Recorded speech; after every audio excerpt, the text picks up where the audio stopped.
Oi, gente. Hoje vamos falar sobre tuberculose. Aprender um pouquinho mais sobre tuberculose.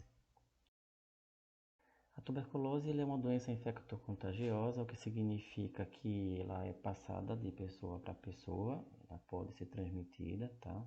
Inclusive de outros mamíferos para a pessoa, mas aí é um caso mais raro.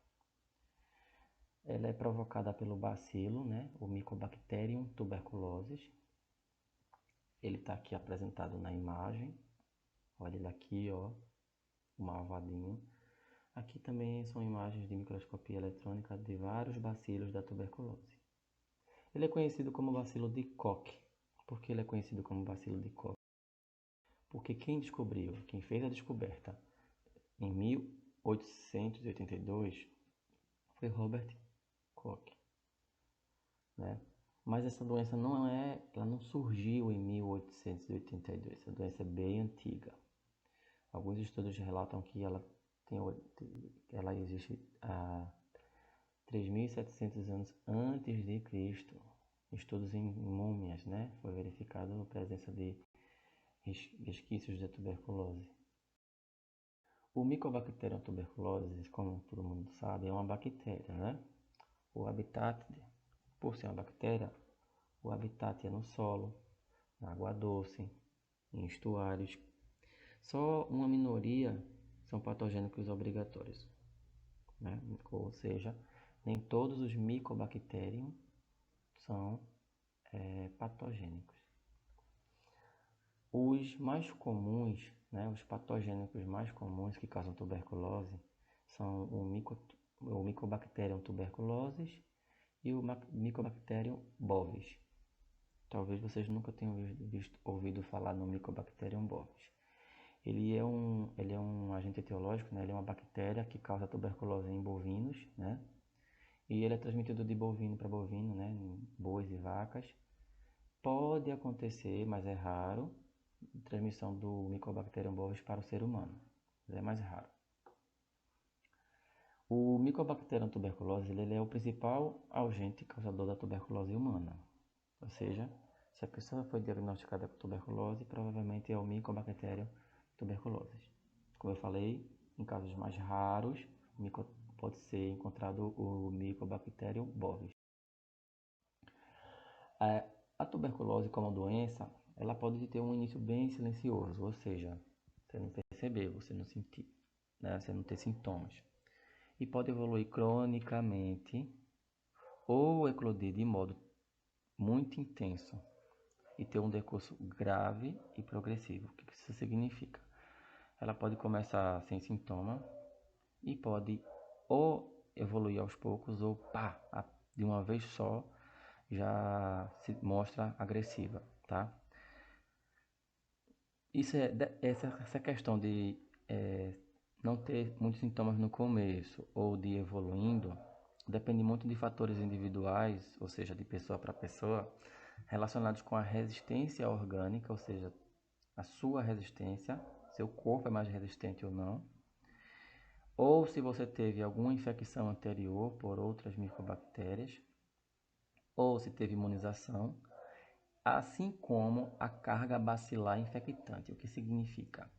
Carga significa quantidade, né? Uma grande quantidade.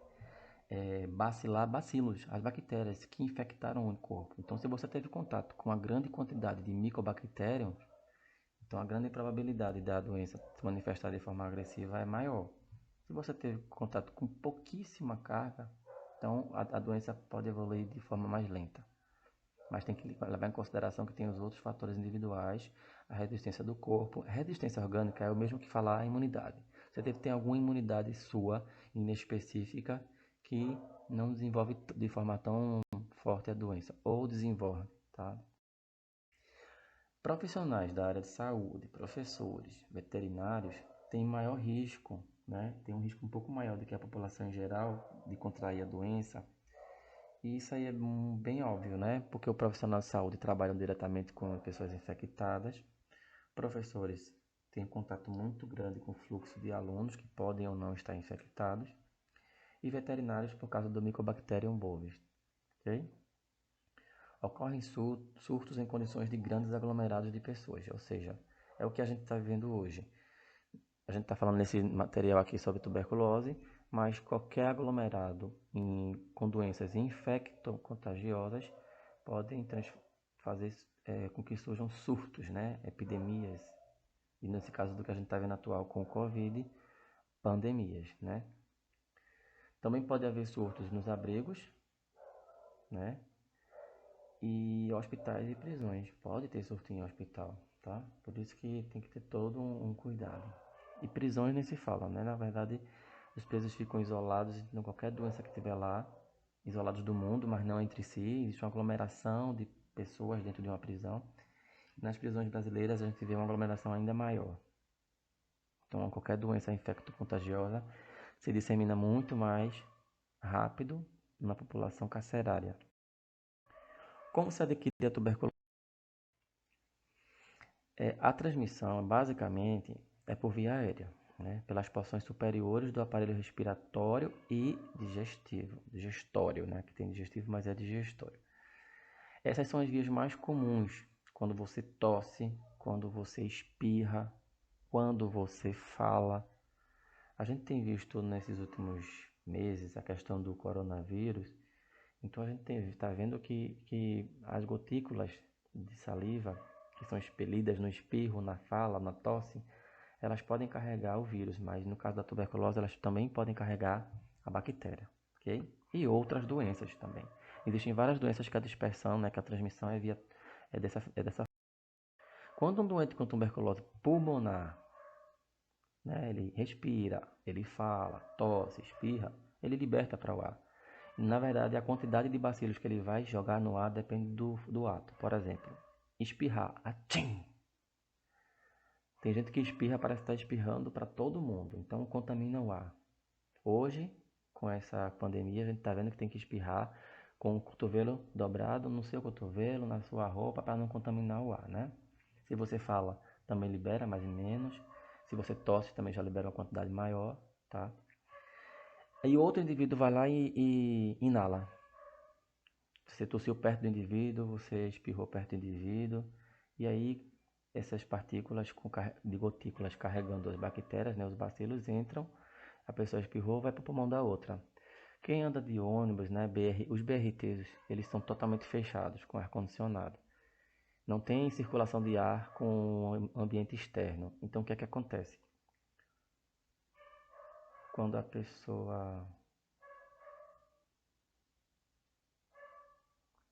quando a pessoa espirra, todo todas as partículas, todos os bacilos ficam lá dentro do ônibus. Então quem estiver dentro do ônibus vai respirar, vai inalar aquilo ali. Então se tiver alguém infectado vai transmitir, né? Infelizmente. Partículas maiores do ar, né, são retidas pelo nariz, né, no pelinho, nos microcílios da traqueia, né? E são eliminadas junto com a expectoração, junto com a tosse, junto com o espirro, né, junto com a secreção que sair. O contágio ele pode ser direto ou ele pode ser indireto. Como é o contágio direto? Beijo, gotículas, né? A transpiração, ou a transpiração não, desculpa, o espirro, a tosse. E o indireto, quando se fala pela aspiração de poeira contaminada pelas expectorações de doente tuberculoso. Ou seja, pessoas com tuberculose tossiram e os bacilos ficaram no chão, em ambientes, e foi se varrer, foi se espanar, e aí e dispersa as bactérias no ar. Deixa eu fazer só uma observação. Se tiverem ouvindo algum ruído fora a minha fala de cachorro latindo, peço que desculpem aí, mas que entendam, porque todos nós estamos em casa, né? A gente está gravando esse vídeo de casa e mesmo no quarto dá para ouvir o latido dos cachorros, eles não param, tá? Então isso é o de menos. Vamos seguindo. Quais são os sintomas da tuberculose?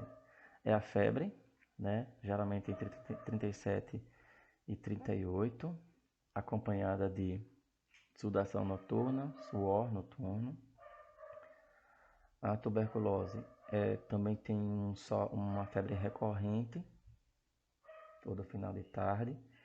Tem a tosse, tem a expectoração, que é mucosa com pus purulenta, o emagrecimento, a astenia, pode também manifestar dificuldade de concentração e irritabilidade.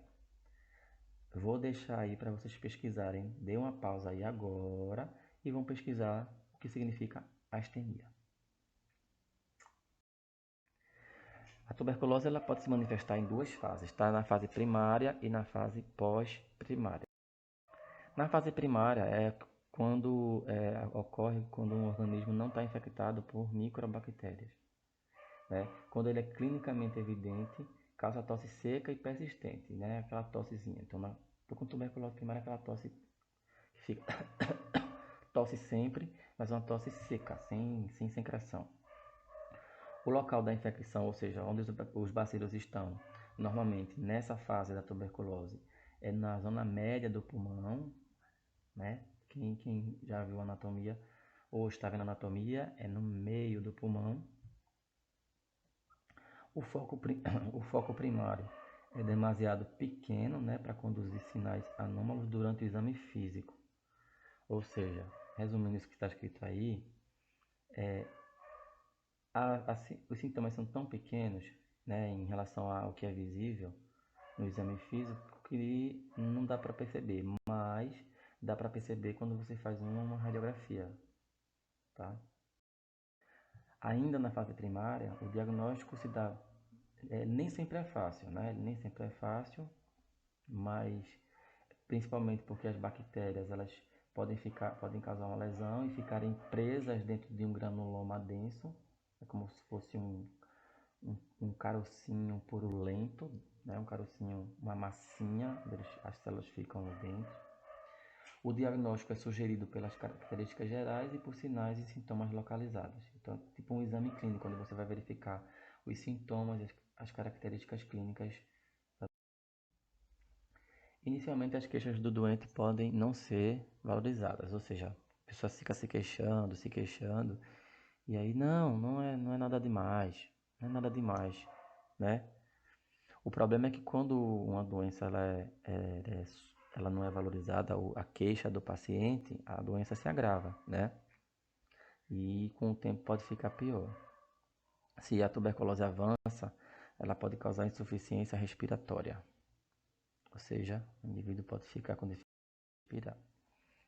Na fase pós-primária, ela compreende as formas clínicas e patológicas que se instalam no organismo previamente infectado e que não tenha uma capacidade, não tenha um sistema imunológico que tenha um sistema imunológico um pouco frágil, né? Nesse caso, nessa fase aqui, não é mais na camada média, é mais na parte superior do pulmão, é no ápice do pulmão. No exame de radiografia, a gente consegue identificar no ápice do pulmão, tá? Ocorre a destruição progressiva dos tecidos, causando um aumento da debilidade e, eventualmente, a morte, né? O indivíduo pode morrer por tuberculose, porque os bacilos vão destruindo pouco a pouco os tecidos do pulmão. A doença ela pode ocorrer depois de um período de tempo relativamente curto, né? Ou depois de muitos anos da tuberculose primária, ou seja, tive tuberculose primária, né? Com aquela tosse seca, nada mais que isso, mas passou alguns anos aí, a situação mudou. Eu agora estou com a tuberculose primária, mas isso não quer dizer que eu peguei agora, né? Isso pode ser devido a novos contágios, por reinfecção exógena, que é de fora, por reativação endógena de focos tuberculosos pré-existentes, ou seja, pode ser de fora ou pode ser seu próprio corpo reativado, né? Oriundos da infecção primária.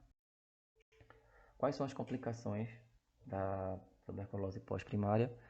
Broncopneumonia tuberculosa, hemóptise e laringite tuberculosa. O que significa isso? O que são isso? Vocês vão pesquisar. Então, dão uma pausa aí e pega um caderninho, abrem umas páginas no YouTube ou livro e vão pesquisar aí o que é broncopneumonia tuberculosa, o que é hemóptise e o que é laringite tuberculosa, ok? Nas fases pós-primárias, o diagnóstico muitas vezes é a partir da história, né, do paciente e do raio-x. Então você tem que ver se o paciente já teve a tuberculose primária, se já teve, ele vai contar se teve tosse seca no passado, se teve alguns sintomas, e vai se fazer um raio-x. Outra coisa é o exame do escarro, né, que é a colheita de expectoração, secreção pulmonar, para fazer o exame, né? Existe um outro teste que é feito, que é o teste de Mantoux, né? Ele é particularmente aplicável a casos individuais e que pode ser realizado em diferentes diluições. Então, o líquido que é injetado, ele pode ser diluído um pouco mais, um pouco menos, de acordo com cada caso. Sobre o teste de Mantoux, algumas imagens, para vocês terem a visão do que é, do que eu estou falando. Mas aqui eu quero que vocês pesquisem e escrevam no caderno, ok? Na sequência do que a gente já escreveu, vocês responderam até agora e pesquisem. Vocês vão colocar, por exemplo, tuberculose renal.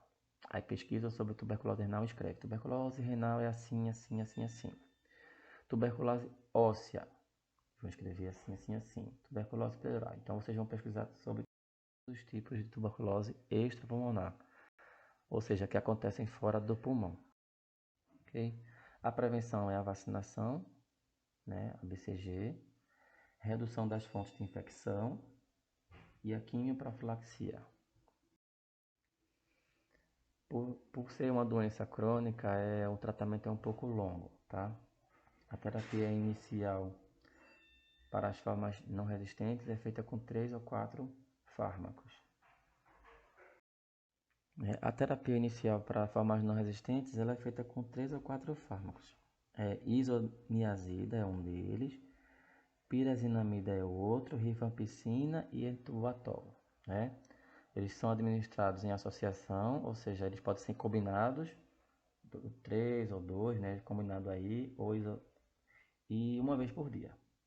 É como se você pegasse 3 comprimidos, colocasse na mão e tomasse, tá? Ou um dos tratamentos recomendados para a infecção da tuberculose, da infecção latente, né, da tuberculose, daquela que você está em você há um bom tempo, né, que tinha lá, é um regime de 9 meses com isoniazida, tá? Ou, como alternativa, em algumas circunstâncias, o regime de 2 meses com rifampicina e pirazinamida.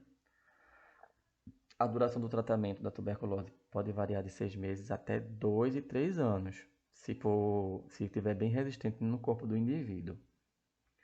Teve um exemplo de uma pessoa famosa, se eu não me engano foi o ano passado ou retrasado, da cantora Simária, que ela teve tuberculose, e ela teve que se afastar dos shows.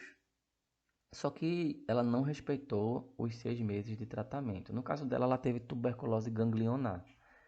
E aí ela voltou a cantar antes dos 6 meses. O que aconteceu? Dias depois ela teve que ser afastada novamente, porque os sintomas começaram a piorar de novo. E aí ela seguiu e passou o tempo necessário do tratamento. Quando se inicia o tratamento de tuberculose, não se pode parar, tem que ir até o final. As bactérias, os bacilos podem se tornar mais resistentes e a doença pode se tornar pior, tá? Se você segue o tratamento todo direitinho, com toda a medicação certinha, no prazo certinho, as taxas de cura são muito boas, né? Principalmente por os casos que estejam em estágios avançados. É só seguir o tratamento certinho. Existem algumas medidas para isolar, né? Para evitar a transmissão, né? Na verdade, falar em isolamento, a gente lembra da nossa realidade atual, né? No caso da tuberculose, o doente ele deve ser instalado num quarto individual. O ideal é que ele fique no quarto individual, para não falar, tossir, espirrar, soltar secreções que contaminem outros, né? Se não houver quarto individual, o paciente poderá compartilhar o quarto com outro paciente, mas que tenha uma doença, tenha a mesma doença e esteja ativa, tá? Mas só não pode se for suspeita de tuberculose. Se tiver certeza que é outro paciente com tuberculose, então não tem problema não, ele pode compartilhar. é essencial que se mantenha uma distância do doente superior a 1 metro. Isso vai se tornar uma atitude até bem comum entre nós. Depois que essa pandemia passar, a gente vai começar a ficar mais distante um dos outros, né? A gente está tendo que ficar 2 metros por causa do vírus. Por causa da tuberculose, a gente tem que também manter uma distância do paciente, do doente, ok? Outras medidas. É fundamental lavar as mãos antes e depois de tocar no paciente. Na verdade, o ideal, hoje em dia, a gente está aprendendo que tem que lavar a mão sempre e lavar a mão direito, né? Os doentes, eles devem colocar máscara cirúrgica e bata sempre que as outras pessoas entrem no quarto. Porque isso para evitar a transmissão para os demais, ok? Então, essas medidas que a gente está vendo aqui de isolamento para evitar a transmissão da tuberculose, na verdade, elas evitam a transmissão de várias outras doenças, inclusive a que a gente está sofrendo no mundo agora com a Covid-19. Eu quero que, a partir de agora, né, também vocês pesquisem e escrevam um pouquinho sobre cada tipo de tuberculose extrapulmonar. Okay? Aqui estão as referências, né? A gente sempre recorre ao portal do Ministério da Saúde, que tem outros 2 livros. Vocês podem estudar por esses livros, vocês podem ir nesse site aqui, clica lá, procurem sempre referências confiáveis e até a próxima.